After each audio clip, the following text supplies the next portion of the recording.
मनोहर पानीपुरी का ठेला चलाता था। उसकी एक 4 साल की बेटी थी और पत्नी शोभा दोबारा गर्भवती थी। मनोहर का परिवार बढ़ रहा था।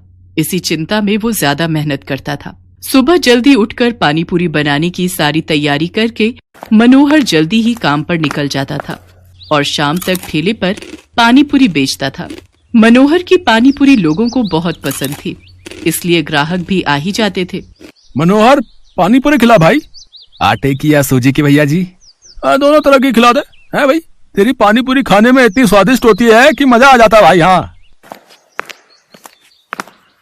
मनोहर भैया, 40 रुपए की पानीपुरी पैक कर देना, पानी थोड़ा ज्यादा कर देना। अभी कर देता हूँ। आने जाने वाले लोगों की नजर मनोहर के ठेले पर पड़ी जाती थी और पानीपुरी तो एक ऐसी चीज है जिसे देखकर मुंह में पानी आ ही जाता है। इसलिए लोग उसके ठेले पर रुककर पानीपुरी खाते और आगे बढ़ते। पर कुछ दिनों से मनोहर के ठेले पर भीड़ आनी कम हो गई थी, क्योंकि मानसून आ गया था और रोजाना ही तेज बारिश आ जाती थी। इसलिए लोग सड़क पर कम रुकते थे। बिक्री पर असर होने से मनोहर की रोजी रोटी पर भी असर पड़ा था। ये लो, रोटी खा लो। शुभा, क्या बात है? चिंता में दिखाई दे रही हो। पूजा कहाँ है? दिखाई नहीं दे रही। वो पड़ोस वाली माला के घर खेलने गई है। वो शरद बाबू आए थे, मकान का किराया मांग रहे थे। बोल रहे थे 15 दिन ऊपर हो गए हैं, उन्हें अगले हफ्ते तक किराया चाहिए, नहीं तो हमें ये घर खाली करना पड़ेगा। उन्हें हमसे ज्यादा किराया देने वाले किराएदार मिल रहे हैं। अरे तू चिंता मत कर। इस हालत में तू चिंता करेगी तो बच्चे पर भी असर पड़ेगा। मैं शरद जी को कल बोल दूंगा, वो मुझे कुछ दिन की मोहलत और दे देंगे। मनोहर शोभा को तसल्ली दे देता है, पर वो खुद ही बहुत परेशान था, क्योंकि उसी शाम जब वो काम से लौट रहा था तो लोगों में बारिश और तूफान को लेकर चर्चा बनी हुई थी। अरे मनोहर, तुमने सुना क्या?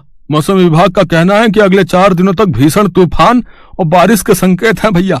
सड़कों पर पानी भरा रहेगा, इसलिए हम सब ने तो सोचा है कि कुछ दिन घर से ही ना निकले। तुम ठीक कह रहा भैया, 2-4 दिन अब घर पर ही आएंगे। वैसे भी मेरी अच्छी खासी बिक्री हो जाती है, पर डर भी तो है बारिश में अगर बाढ़ आ गई तो, सड़कों पर पानी भर गया तो, है घर नहीं लौट पाए तो। मैं तो सोचकर ही घबरा रहा हूं भैया। चलो भाई चलो, समय से घर चलते हैं भैया। मनोहर उस शाम को हुई इस बात के बारे में सोच सोच कर करवट बदल रहा था। उसे समझ नहीं आ रहा था कि वो अगले दिन जाए या नहीं, पर उसे मकान का किराया भी चुकाना था। इसलिए वो मकान मालिक शरद से बात करने जाता है। शरद जी, मैं अगले महीने तक आपको किराया दे दूंगा। अभी बारिशों का सीजन है तो काम बिल्कुल भी नहीं है। देख मनोहर, मैंने घर किराए पर देने से पहले ही ये शर्त रखी थी कि मुझे किराया समय पर चाहिए, पर तू हर बार ही किराया लेट कर देता है। अब मैं और देर नहीं कर सकता। तू अगले 2 दिन तक मेरा किराया दे दे, वरना घर खाली कर दे। मेरे पास इतना टाइम नहीं है कि तेरे से बात करूं, मुझे काम से जाना है। मनोहर चिंता में घुला घर लौट आता है। उसके पास कोई और चारा नहीं था, इसलिए वो अगले दिन फिर से पानीपुरी का ठेला लेकर काम पर जाने लगता है। पड़ोस की सुनीता भाभी कह रही थी कि अगले 2 दिनों तक बहुत बारिश होने वाली है, आप 2-3 दिन काम पर ना जाओ तो अच्छा है। शोभा, मैंने शरद जी से बात की थी, वो नहीं मान रहे हैं। उन्हें अगले 2 दिन में किराया चाहिए, इसलिए मुझे पानीपुरी का ठेला लगाने जाना ही होगा। मनोहर घर से निकल पड़ता है। वो ठेला लेकर जब अपनी जगह पर पहुंचा तो उसने देखा आज बहुत कम ठेले वाले खड़े थे। उसे पता था कि सबने पहले ही मना कर दिया था, इसलिए सब 2-3 दिन घर पर ही रहेंगे। मनोहर अभी अपना ठेला तैयार कर ही रहा था कि अचानक तेज बारिश शुरू हो गई और बारिश लगातार तेज होती जा रही थी। मनोहर का पूरा ठेला बारिश के पानी से भीग चुका था। उसका बहुत नुकसान हो गया था। हे भगवान, कितना नुकसान हो गया। सोचा था आज थोड़ी कमाई हो जाएगी तो किराए के थोड़े पैसे देकर शरद जी को संभाल लूंगा, पर अब क्या करूं? आज तो 1 पाई की भी कमाई नहीं हुई। अब तो वापस घर जाने के सिवा कोई रास्ता नहीं। घर ही चला जाता हूं। बारिश का पानी सड़कों पर भर रहा है, अगर कुछ देर और रुका तो यहीं फंस जाऊंगा। मनोहर अपने ठेले को अभी लेकर जा ही रहा था कि अचानक से एक गाड़ी तेजी से आती है और सड़क पर फिसलती हुई एक पेड़ से टकरा जाती है।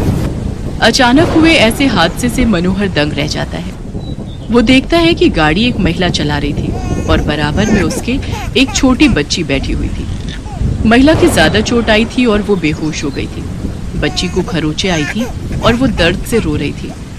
मनोहर उनके पास जाता है और रोती हुई बच्ची को गोद में उठा लेता है। लोग उसका साथ देने से मना कर देते हैं। हे भगवान, न जाने ये कौन है। चुप हो जा बिटिया, इसके तो हाथ पर चोट आई है। अगर इन्हें कुछ ही देर में अस्पताल नहीं ले गया तो अनर्थ हो जाएगा। ए भैया, जरा ऑटो रोको। ए भैया, आओ भैया, जरा गाड़ी रोको। कोई रोक ही नहीं रहा, कोई भी मदद करने को तैयार नहीं हो रहा है। मैं इन दोनों को इस हालत में यहाँ मरने के लिए नहीं छोड़ सकता। मेरी आत्मा इसके लिए कभी हाँ नहीं कहेगी। अब मैं क्या करूं?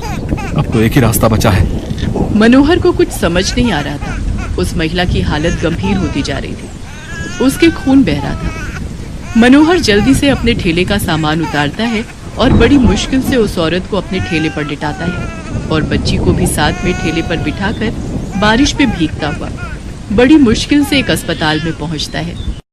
उसे इस हालत में देखकर अस्पताल के डॉक्टर और नर्स जल्दी से उस महिला को एडमिट करते हैं। मनोहर उस रोती हुई बच्ची को संभाल रहा था। बच्ची के हाथ में चोट थी। मनोहर ने अपने मोबाइल से अपनी पत्नी शोभा को भी फोन कर दिया था ताकि वो परेशान न हो। कुछ घंटों बाद महिला को होश आता है। वो अपने पति को फोन मिलाती है।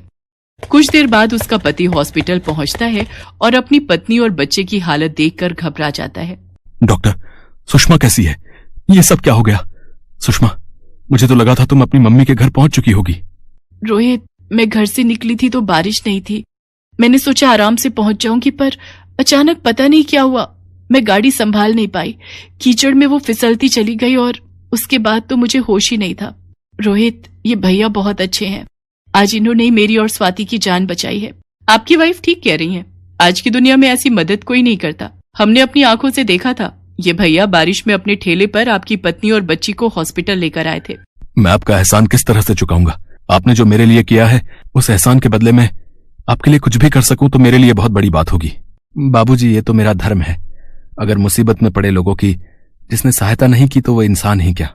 रोहित को पता चलता है कि मनोहर पानीपुरी का ठेला चलाता है। वो देखता है कि मनोहर बहुत गरीब और मजबूर है, जो अकेले ही बड़ी मुश्किल से अपना परिवार चला रहा है।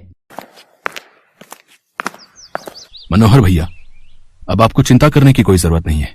आपका मकान का किराया भी भर जाएगा और आपके परिवार की परेशानियां भी दूर हो जाएंगी। आपकी अपनी पानीपुरी और चाट की दुकान होगी, जिसको खुलवाना मेरी जिम्मेदारी है। रोहित की बातें सुनकर मनोहर के चेहरे पर खुशी झलक आती है। कुछ ही दिनों में रोहित मनोहर को पानीपुरी और चाट की एक बड़ी और अच्छी दुकान खुलवा देता है। मनोहर को उसकी अच्छाई का फल मिल जाता है और उसकी सारी परेशानियां दूर हो जाती हैं। विद्यापुर नामक गांव में बलदेव नाम का एक व्यक्ति चना चाट मसाले का ठेला लगाता था। उसके ठेले का चना चाट मसाला बहुत मशहूर था। बलदेव के पास ग्राहकों की भीड़ लगी रहती थी। दूर दूर से लोग उसके ठेले पर चना चाट मसाला खाने आते थे। इसकी सबसे बड़ी वजह थी चना चाट मसाला में उपयोग होने वाला चाट मसाला। बलदेव, तुम्हारे चना चाट मसाले में डले चाट मसाले का जो स्वाद है ना, बस पूछो मत, लाजवाब है भाई। एक बार खाओ और उंगलियां चाटते रह जाओ। हाँ बिल्कुल भाई बलदेव, तुम्हारे चना चाट मसाले में कुछ अलग ही स्वाद आता है। इसकी क्या वजह है, जरा हमें भी तो बताओ। ये चना चाट मसाले का चाट मसाला मेरे दादा परदादा के जमाने से चला आ रहा है। उन्हीं से मैंने ये बनाना सीखा था। हमारे चना चाट मसाले का मसाला एक अलग किस्म का है, जो हर कोई नहीं बना सकता। पर जो भी है भैया, ये चना चाट मसाला खाकर मुंह का स्वाद चटपटा हो जाता है और तुमने रेट भी ठीक रखे हुए। 10 रुपए प्लेट में इतना बढ़िया चना चाट मसाला खाने को मिलता है, वरना आजकल इस महंगाई में इतना महंगा देते हैं और खाने की चीज का स्वाद बिल्कुल बेकार होता है। मैंने अपने पूर्वजों से यही सीखा है, बढ़िया बना खिलाओ, भले ही सस्ते में खिलाओ। लोग पीठ पीछे तुम्हारी तारीफ करें, कुछ ऐसा कर दिखाओ। लोग बलदेव की बात को सुनकर बहुत खुश होते हैं, और हो भी क्यों ना, 10 रुपए में उन्हें इतना बढ़िया चना चाट मसाला खाने को जो मिल जाता था। इसी तरह से लोग आते और बलदेव के चना चाट मसाले की तारीफ करते। ऐसे ही एक दिन बलदेव जब अपने ठेले पर काम कर रहा था, एक बूढ़ा व्यक्ति बलदेव के ठेले पर आया और उससे बोला, भैया मैं बहुत दूर से आया हूँ, मैं बहुत परेशानी की हालत में हूँ। मेरी पत्नी का कुछ वर्ष पहले ही देहांत हो चुका है और मेरे बेटा बहू ने मुझे घर से निकाल दिया। तब से मैं दर दर भटक रहा हूँ। क्या मुझे तुम्हारे पास कोई काम मिलेगा? अरे बाबा, आप परेशान मत होइए, आपको मेरे पास काम, रहना, खाना, पीना सब मिलेगा। आप यूं हाथ मत जोड़िए। तुम्हारा बहुत बहुत शुक्रिया बेटा, तुमने मेरी इतनी बड़ी सहायता कर दी। मुझ दर दर भटकते बूढ़े आदमी को सहारा दे दिया। उस दिन से वो बूढ़ा व्यक्ति बलदेव के पास ही रहने लगा। बलदेव चना चाट मसाले का मसाला बनाते वक्त अपना दरवाजा बंद रखता था, ताकि कोई उसे मसाला बनाते वक्त देख न पाए। पर बूढ़ा व्यक्ति चोरी से बलदेव को चाट मसाला बनाते हुए देख लेता था। बूढ़े व्यक्ति को बलदेव के पास रहते हुए 1 महीना भी हो चुका था। एक दिन, बलदेव, अब मुझे तुम्हारे पास नहीं रहना, मैं यहाँ से जा रहा हूँ। क्या हुआ बाबा, आप यहाँ से क्यों जाना चाहते हो? क्या आपको यहाँ पर कोई परेशानी है? मैं तो तेरे पास चालाकी से आया था। मैं तो तेरी चना चाट मसाले में इस्तेमाल होने वाली मसाले की विधि जानना चाहता था और वो मुझे पता चल गई है। अब मेरा यहाँ कोई काम नहीं है, मेरा काम हो चुका है। वास्तव में वो एक जवान लड़का था जिसने बूढ़े व्यक्ति का भेष बना रखा था। तुम बूढ़े नहीं हो, तुम कौन हो? मेरा नाम रोशन है। मैं तो तुम्हारे पास चालाकी से आया था। अब मैं तुम्हारे ठेले के सामने ही अपने बनाए चना चाट मसाले का ठेला लगाऊंगा और देखना, कुछ ही दिनों में मैं तुम्हारा ठेला बंद करवा दूंगा। ठीक वैसा ही हुआ जैसा रोशन ने बोला था। अगले दिन ही रोशन ने बलदेव के ठेले के सामने अपना चना चाट मसाले का ठेला खोल लिया। उसने प्लेट के दाम 5 रुपए रखे थे। अब 10 रुपए की जगह जब 5 रुपए में वही चीज खाने को मिल रही हो तो ग्राहक तो वहीं जाएंगे। भैया जरा चना चाट मसाले की 1 प्लेट देना। ये लो भैया, अभी बना कर देता हूँ। तुमने दाम तो बहुत सस्ते रखे हैं, 5 रुपए। सामने बलदेव के ठेले पर तो 10 रुपए में मिलता है। अरे आप मेरे ठेले पर एक बार खाओगे तो सामने बलदेव के ठेले का चना चाट मसाला भूल जाओगे। ये लो, आप दोनों की प्लेट तैयार है। छी छी, फु, फु, फु, फु। इतना बुरा चना चाट मसाला मैंने आज तक नहीं खाया, बिल्कुल बेस्वादी। फु, फु, फु, फु, फु। इतना घटिया चना चाट मसाला तो मैंने भी नहीं खाया। कितना बेकार बनाया है, मुझे तो गुस्सा आ रहा है। चलो भाइयों, इसका तो ठेला ही तोड़ देते हैं। इससे अच्छा तो सामने बलदेव का ठेला है, कम से कम 10 रुपए लेकर बढ़िया चीज तो खिलाता है।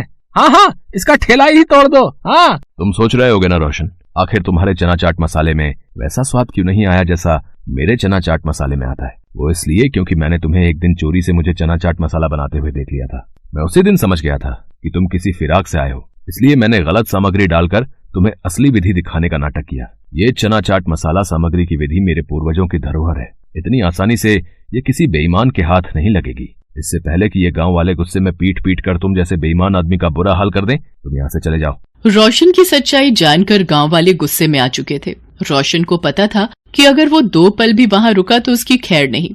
वो मुंह नीचे करके चुपचाप वहाँ से चला जाता है। Best buddies. Hello friends, thanks for watching this video. अगर आपको ये वीडियो पसंद आया है तो प्लीज लाइक, सब्सक्राइब, कमेंट्स करें इस वीडियो पर और हाँ, शेयर करना भी ना भूलें। और भी मजेदार वीडियो देखने के लिए नीचे दिए गए बेल आइकॉन को दबाएं। देखते रहिए बेस्ट बडीज।